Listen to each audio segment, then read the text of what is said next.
The theme of this talk is really about the public-private partnership model. People are very generously calling it the Macquarie model these days. I'm not sure we can quite claim credit to that entirely.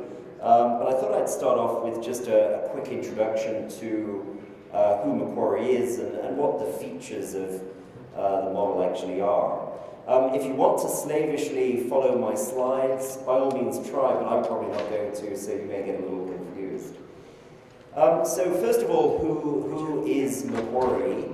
Well, we're very flexible. We don't really care. As long as you remember us, we don't care how much you mangle our name. So by all means call us Macquarie, Macquarie, those crazy Australians, you know, the Bagel Bank, the Donut Bank. We're like a dog. We'll answer to any name you yell at us. We're basically a global, diversified financial services provider. We're in a very wide range of industries. But about 25 years ago, we had the vision or luck, depending on your point of view, to establish one of the world's first specialized financial investment funds in public infrastructure. We raised $300 million back over 20 years ago. We thought $300 million was quite a lot of money back then. We've now grown that to about $108 billion of investment globally in public infrastructure, in roads, bridges, airports, ports, gas utilities, water utilities, electric utilities in many countries, city halls, schools, hospitals, and of course telecommunications infrastructure as well. So we're a trusted provider of essential core services on behalf of governments to users worldwide. Just to pull out one of those examples, we are, just flying back again, we basically run the public safety communications network in the United Kingdom, for the whole of the United Kingdom, under a public-private partnership of the type we're proposing here. If a fireman, a police officer, search and rescue, and increasingly employees of the major utility companies, if they pick up their radio today, firstly they can talk to a fireman or a police officer or a utility worker from another area of the country, which can be very valuable in an emergency. And secondly, they know that that network is going to work reliably and resiliently and redundantly because it's provided by Macquarie under a public-private partnership. And our incentive to make sure it works is that, quite frankly, we don't get paid, we don't get a return on our investment unless it does. So that's fundamentally who Macquarie is. I'm reminded, I used to give lots of presentations on Macquarie around the world, and I'm reminded of being in front of the Minister of Infrastructure of Vietnam, and everything's through an interpreter. And after about 5 minutes of talking in detail about all the exciting things Macquarie does, I realized that the interpreter is just saying, they're a very big bank, they're a very big bank, they're a very big bank, over and over again. So if there's a takeaway from this, it's we're a very big bank, we have lots of capital resources available to support investment in infrastructure, in fiber, and that would be the very good takeaway from our size and scale. So what is our actual model? Well, I'm very excited to come to conferences like this in the fiber space because it seems that our model is new and fresh and exciting. It's called titles like the Macquarie model. This is great. But actually, as my boss keeps reminding me, when I go back to work after a conference like this and I'm all fired up and excited, my boss reminds me that, he says, Nick, just remember, what you're interested in ranges from the deadly boring to the barely interesting. So what we do is, under a public-private partnership model, we deliver core infrastructure, typically in partnership with a governmental client. There's been a lot of success in North America using this model. Canada embraced this model of delivery of public infrastructure now about 15 years ago. They've completed about 650 projects across a wide range of sectors, including actually a mid-mile fiber project. And the US has really started embracing the model in the last 10 years or so. It's been used primarily in the transport space, primarily in roads, and primarily in roads.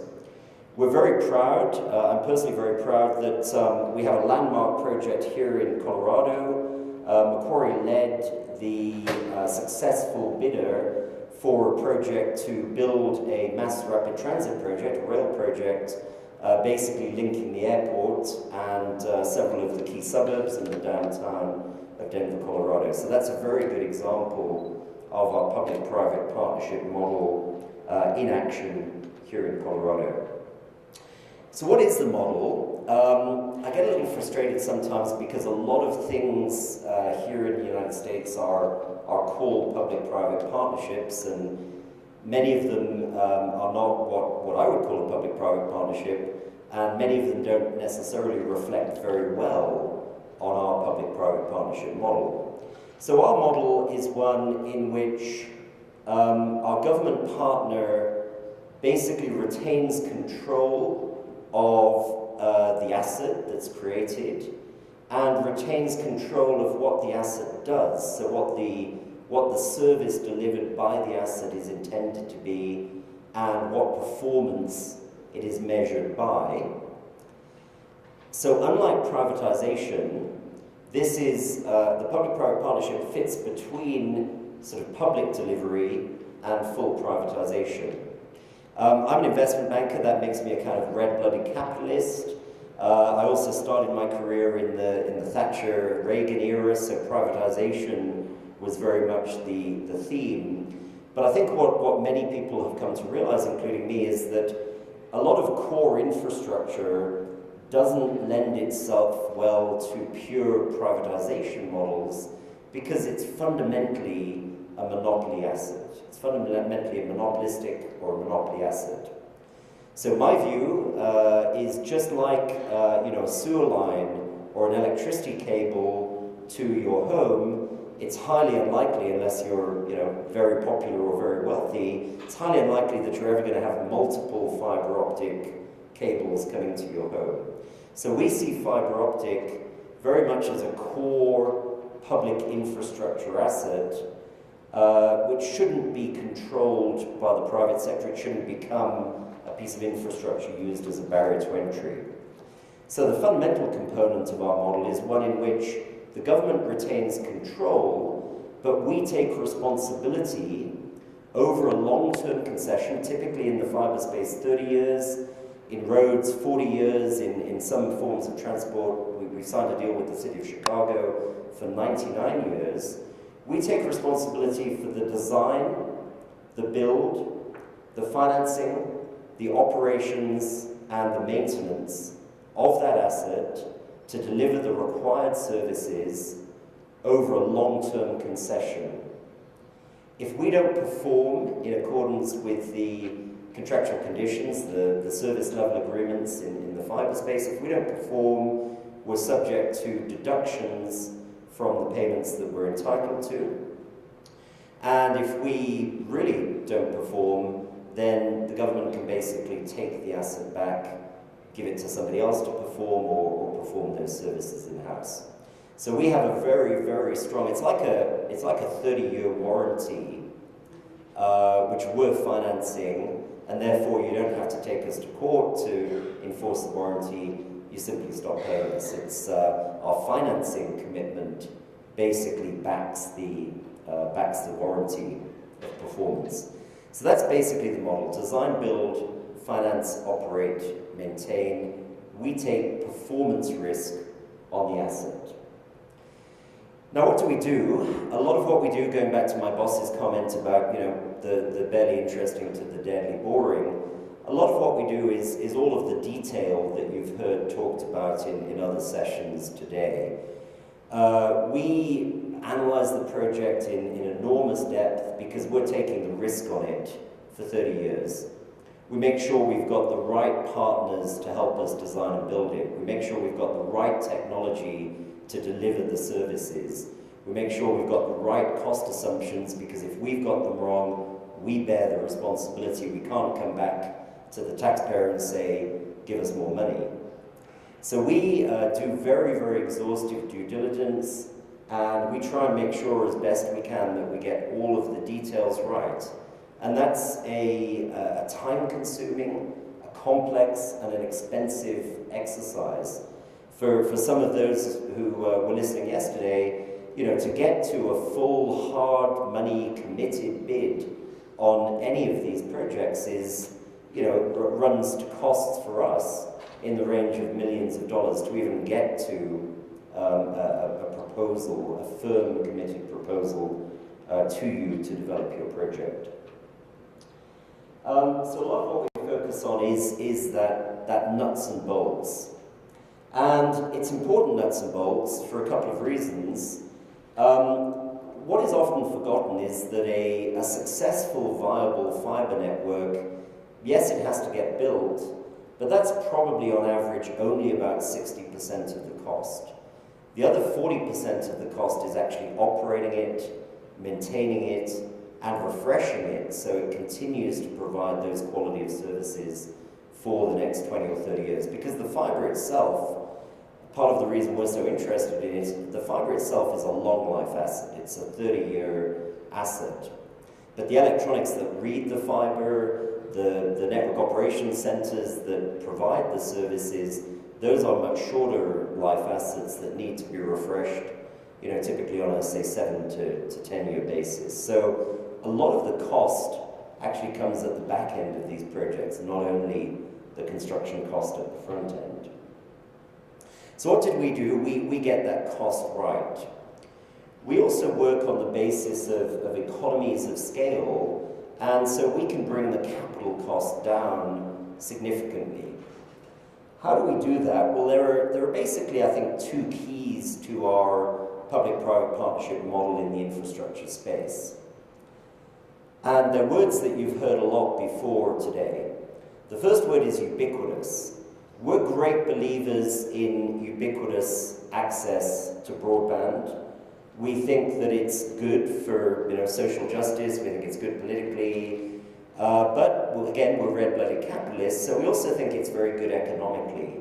Because doing a ubiquitous build in a city, rather than the alternative, which is what I call the cherry-picking build, this little part of the city has signed up in advance, so we'll go and build there. Doing a ubiquitous build is faster and much, much cheaper. There are huge economies of scale in all sectors of the infrastructure business, and building out fiber is no different. So huge economies of scale for ubiquity that brings down the cost to every user. The second key word is open access. Our goal is to be an infrastructure provider, a performance-based infrastructure provider, so we are offering lit networks rather than simply dark fiber. But our goal is not to compete with the multiple service providers providing content, layer 3 services and above. Our goal is not to be in that business for a couple of reasons. Firstly, there are a lot of very talented companies in that business already. And secondly, as the owner, or at least operator on behalf of the government as the owner, as the controller of the infrastructure, we feel that we should offer open access to that infrastructure to whichever service provider wants to use it to deliver the end service. So we're not trying to be an end user provider, we're intending to be the infrastructure provider, providing the users with reliable, redundant, secure, and cost-effective core infrastructure. So that's who we are, that's who we do. We do a lot of development work. We're not just bankers, some of us are even engineers and lawyers, and we understand how to develop projects as well as to finance them. But I wanted to talk a little bit about the financing side as well. So before you can finance anything, you have to have funding. You have to have a funding model. And our funding model, under our PPP model, is effectively a user or a taxpayer-funded model. We rely on the users of the network or the governments that want the network built to provide us with a payment stream over the next 30 years in return for performance. So we're not, in our model, we can take demand risk, we can take the risk of how many subscribers will sign up, but our model is not at its most effective, at least in the current market, by taking demand risk. But if we do a ubiquitous build to every premise in a city or every government institution in a state, then we can bring a very, very low-cost model to the industry. And by low cost, what I want to tell you is that, firstly, our capital costs will be lower because of ubiquity. Secondly, our operating and maintenance and refresh costs will be effective and will ensure performance over the long term. Thirdly, the government will be protected from cost overruns. You'll basically know what you're paying for the next 30 years, and your residents won't be subjected to, okay, well now we're going to raise the rates. The rates will be fixed for the long term. And finally, and perhaps most importantly, is the cost of capital. Our funding comes primarily from patient, long-term infrastructure investors. Your pension funds, your life insurance companies, your university endowments, those type of investors. And they're looking for stable, secure long-term rates of return. They're not looking to hit the ball out of the ballpark. So what that means is that our cost of capital for a ubiquitous public utility-style public-private partnership, our cost of capital in today's marketplace is below 6%. Now you compare that with the hurdle rate of commercial or fully commercial infrastructure providers. They're probably looking at hurdle rates well in excess of 20% today. So that's really exciting. That means that a lot of projects you may have been told are unaffordable suddenly become affordable under that public-private partnership model. We put in the equity. You need equity because equity is what bears risk. And if somebody comes to you and says, we can build something for you, we're not going to put any equity in, we're going to fund it with all debt, you can almost guarantee that it's got no risk transfer in it because, frankly, lenders don't lend when they're exposed to a lot of risk. So it's the equity that backs the risk transfer. We then go out and source the same markets that you may source for the debt. We have the ability to source tax-exempt markets. We have the ability to access the taxable US capital markets. We have the ability to access bank markets. Whichever are the most effective for the characteristics of the particular project, we'll go out and source the debt. But we don't only source it. The debt is our debt. It sits on our balance sheet. It's not a debt obligation of our government partner. If the project fails, if we fail to perform, our government partner has no responsibility for that debt. It's non-recourse to you. You do have a responsibility if we perform to continue to pay us over the long term, but that is entirely linked to performance. It's not an obligation to repay the debt. So that's basically how our model works. It's cost-effective. It's an effective form of funding and financing. It's low cost and can extend the model to a wide variety of situations which currently may not be affordable.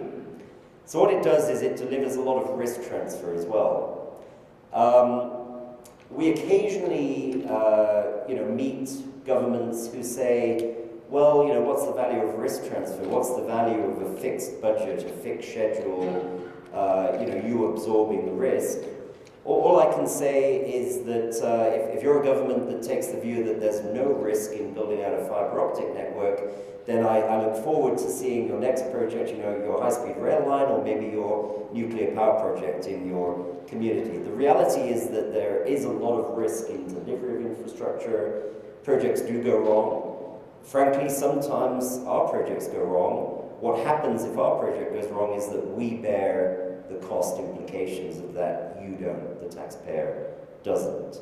So the PPP model is really all about risk transfer. It's all about us taking on the delivery risk, but you still controlling what the asset does.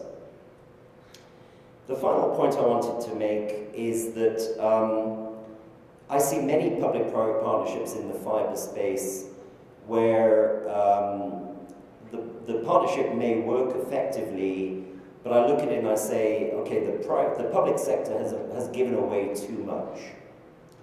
So in our model, we don't take the demand risk directly because it's a very challenging risk to take on a ubiquitous build model in today's market.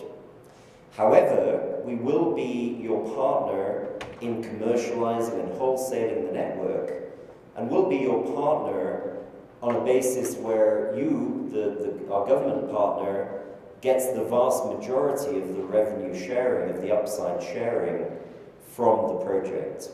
Again, we're low-cost investors looking to earn a very stable rate of return for the long term. We're not looking for huge upside in these projects. We share that upside back with our government partner, who of course is basically allowing that upside to eventuate in the first place. So there are a wide range of models that this can be applied to, and broadly I'm categorizing them into three categories. We have a middle mile project.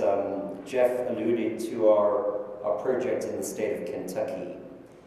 In many ways, that's the simplest type of project that we do under this model. So the state of Kentucky today has a bit of a patchwork network. It's not delivering the speed, the capacity, the reliability, the robustness that it's looking for, and it's also paying, frankly, quite a lot of money for the network connectivity it's getting.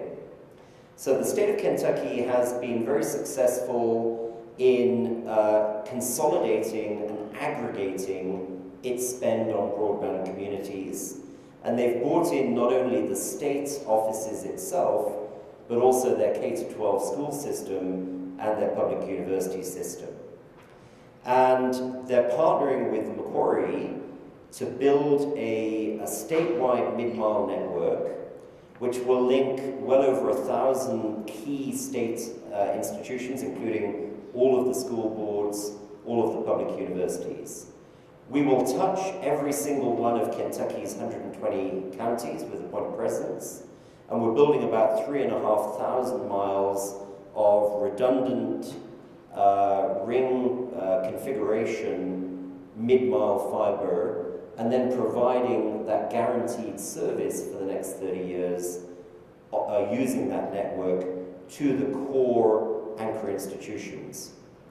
In return for that, the state is redirecting their spend today and paying us on a monthly performance basis for the provision of those services, commencing once we've completed the build of the network in about 3.5 years' time. Now, this project is a panacea for politicians because it's no new money. Nobody's had to vote any new money. All they've had to do is consolidate their existing spend, reallocate that to a new project where they get a high-quality, high-capacity fiber optic network, basically linking all of their pockets of last-mile fiber that they have around the country. So great outcome. You know, you shouldn't underestimate. My expectation is that every state has that potential. Every state probably spends enough on its broadband connectivity today to get much more for its spend, but you certainly shouldn't underestimate the challenges of consolidating that spend and aggregating that spend. That spend is, probably spent across myriad different government agencies. There are, entrenched political challenges at times in bringing that together. But I'm pretty certain from what I see that if you are able to consolidate and aggregate a significant portion of that demand, you'll find you can afford a whole lot of fibre in return over the long term. But that's not all. Kentucky, they're quite ambitious, so that's not the limit of their ambition to provide much better service to their state institutions at the same or lower cost. They also want to use this mid-mile broadband network as a driver of last-mile activity and economic development throughout the state. And so what we're doing is we're basically laying double, probably more than double, the amount of fibre we would ever need to service the state requirements over the next 30 years. Now, as you probably all know, fibre is cheap. Fibre, per length is cheaper than dental floss. The cost is installing it. So for us to install more fibre than we need today is not a big challenge whatsoever. That gives us then huge surplus capacity to provide services to other users beyond the state, to provide backhaul for cell phone towers, for public safety communications, to provide backhaul for last mile networks. And the state of Kentucky is very, very optimistic, and quite rightly so, that this huge mid-mile network will then prompt the ability to develop the last mile. Already, several cities in Kentucky have actually started last mile processes. We're very keen to be part of that. We are the wholesaler of the mid-mile on behalf of the state on an open access basis. We're also keen to provide the last mile, again, on an open access basis. We don't want to be the end service provider, but we'd be very happy to attach a fiber optic cable to every house in Lexington or Louisville or Denver or Vail or whoever needs it. Under this public-private partnership model, where there's basically a tax-based utility fee or something equivalent for the benefit of that fiber. So jumping to the far side of my slide, we're in an agreement with Utopia on that basis. I'm sure many of you are familiar with Utopia, a very ambitious vision for a municipal network that probably wasn't executed very well. 11 Utopian municipalities now have about $350 million of taxpayer-supported debt in the ground against a system that is subscale and at the moment is failing to cover its operating costs. So big problem for Utopia. We've proposed this solution where we'll go in and complete the build. It's about another $300 or so million in return for a utility fee levied on every premise in the city. In Utopia, the utility fee calculation is around $20 per house, and I suspect that $20 per house is pretty robust in most parts of the country. Maybe some parts of the country with high densities are cheaper, maybe some low density areas are more expensive, but $20 per month per premise is probably roughly the right number in most situations. Now in return for that $20, every household has a fiber optic cable attached to the outside wall of the premise. That alone, whether they ever choose to use that fiber optic cable, and I pretty much guarantee somebody's going to choose to use it to provide service, but whether they choose to use it or not, what they'll almost immediately see is an increase in the value of their property. There's a lot of well-established research that a broadband connected property, the property value increases. Secondly, if they are already in a contract with another provider who's using maybe a DSL cable, copper cable, they'll almost immediately see a huge reduction in the price that they're charged for that contract, for that connection. But what we're really hoping is that a lot of people will choose to use that fiber to then choose between multiple service providers, choose between multiple ISPs.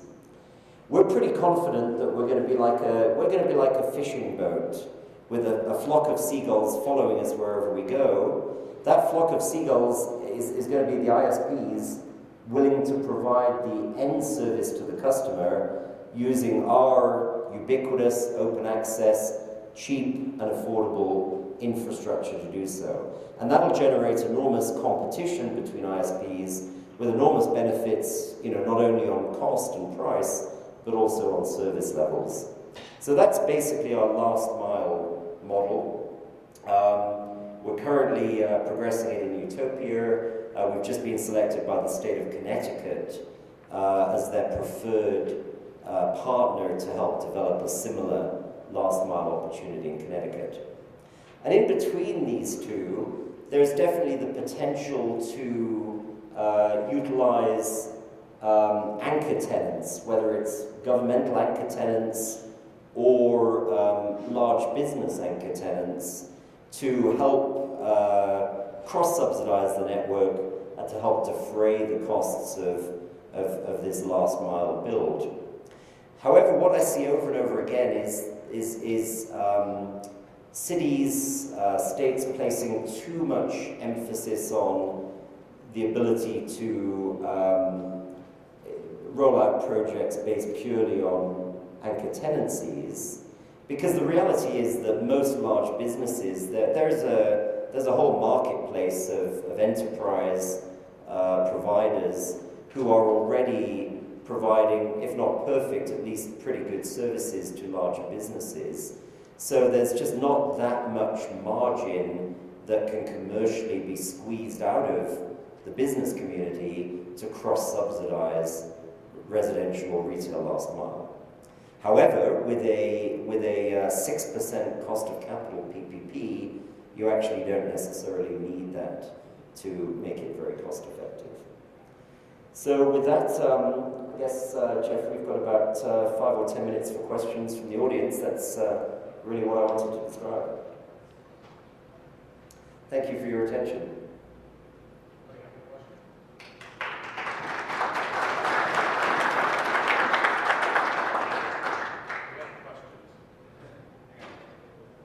Hello. Thanks. Chris Kennedy, Grand Junction City Council. Municipality of about 50,000, kind of centrally located. I guess the immediate bells that will offer me are a 30-year time frame. What are the caveats that go in for technology changes, change in the business use, the advancement of technology, and the commitment of that kind of a P3 to fully stay on the cutting edge of the technology rather than lagging behind it? So that's a very good question. Typically, the arrangement we enter into is that we will guarantee a refresh on the public-private partnership for 30 years to the same standard that the initial infrastructure is put in place. We all recognize that in practice, technology is going to develop. So it's very highly likely that if we're buying today a gig circuit to put into our network, in 10 years' time we'll be able to buy a 10 gig circuit for the same price, Moore's Law. And so our commitment is that we will refresh to the highest quality that is available for the same cost as refreshing to the existing level of service today. Now, in addition, bear in mind that our model shares all of the upside revenue back with our city partner. So if the network is successful as we fully expect it will be, and if the demand has gone from a gig circuit to a 10 gig circuit, then we'll also have lots of wholesale revenues to accelerate the technology refresh over and above whatever Moore's Law is doing at the time. So yeah, unfortunately we're not crystal ball gazers, and so we can't guarantee to refresh to whatever the technology of the future is, but that's the mechanism we use. We guarantee a refresh that will keep the fiber operating at the same capacity, and then we guarantee that we'll transfer that same sort of dollar spend into whatever we can achieve for that money in the marketplace at the time of the refresh. We have another question back here. So in the state of Colorado, a lot of times we have a lot of existing public infrastructure that comes from different municipality or a county or a state or a special district. Does your model allow for the integration of existing public infrastructure that might be there able to use into the, the model that you have to build the new kind of, filling in some of those holes? And so how do you guys integrate that into your model? Yeah, absolutely. We're very keen to utilize what exists today. I think there was some discussion about this yesterday. Obviously, if we're held to delivery of very tight performance standards, we want to make sure that infrastructure performs. So what we often find is that conduit or municipal gain type access to poles or even just real estate access, that's often more valuable to us than fiber in the ground. Unfortunately, 10-year-old fiber in the ground that maybe hasn't always been maintained or doesn't have the capacity. We've seen statewide networks that are running off 2 strands of fiber. That's probably not going to be enough for what we need to do. But we're certainly very keen to utilize existing assets. We will wrap that into the deal so that the cost is lower, or if preferred, we'll buy those assets, and that can be attractive to our governmental partner, because then they can put the money that we use to buy the assets from them, they can use it for matching funds for all the goodies that the federal government and sometimes state governments hand out in terms of subsidy programs that rely on matching funding. So there are a couple of models that can work in terms of existing assets. Maybe just one comment just to finish up. I'm sure a lot of you want to know what scale works. So the problem is, I guess, that these public-private partnerships they're complex transactions. They take quite a long time to put in place. It takes a long time to negotiate risks which are going to cover a 30-year period. So as a rough rule of thumb today, it would be very hard to do a PPP of the sort that I've just described, much below, say, $100 million in value. The Kentucky project is roughly $300 million. So a lot of you are probably, your hearts are probably sinking, we've just heard about a great model, but it's not going to be applicable to us. Well, I'd offer 2 suggestions. The first is that you should be thinking about bundling your demand. You should be thinking about aggregation. You should be thinking of partnering with other cities to develop enough scale, or even statewide initiatives to help coordinate scale. In Connecticut, the state is coordinating some 48 Connecticut municipalities. But the second thing I would say is that particularly where I've done a lot of my work over the last 10 years in Canada, the Canadian PPP model has become very, very standardized and in some respects commoditized over the last 10 years. And what that means is that in virtually any province, any state of Canada, when we open the RFP, when we open the project agreement, 95% of it is familiar to us from the last project we did.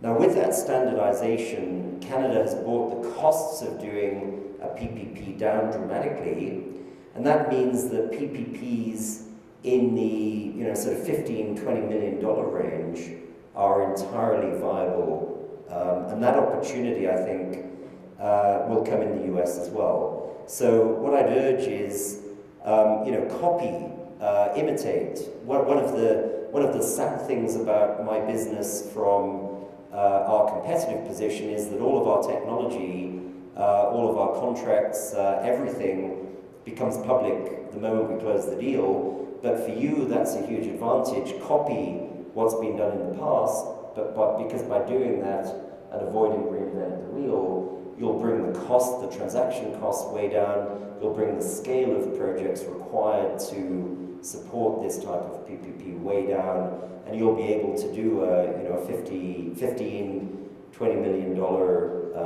full-scale PPP build. The final comment then, I guess, is also, it warms my heart to hear this described as the Macquarie model, and we're probably the only, one of the only parties, doing this today, because it's quite hard work doing it for the first time, and we have, a little bit more financial resource and a little bit more human resource than the average. But as soon as this model takes off, as soon as, we do a successful deal in Kentucky, we do a successful deal in Utah with Utopia, we do a successful deal in Connecticut, much like other sectors, the model will take on very quickly, and we'll have 5 or 10 competitors to compete against and to deliver you services. Just be kind and remember you heard it first from me. So with that, thank you very much.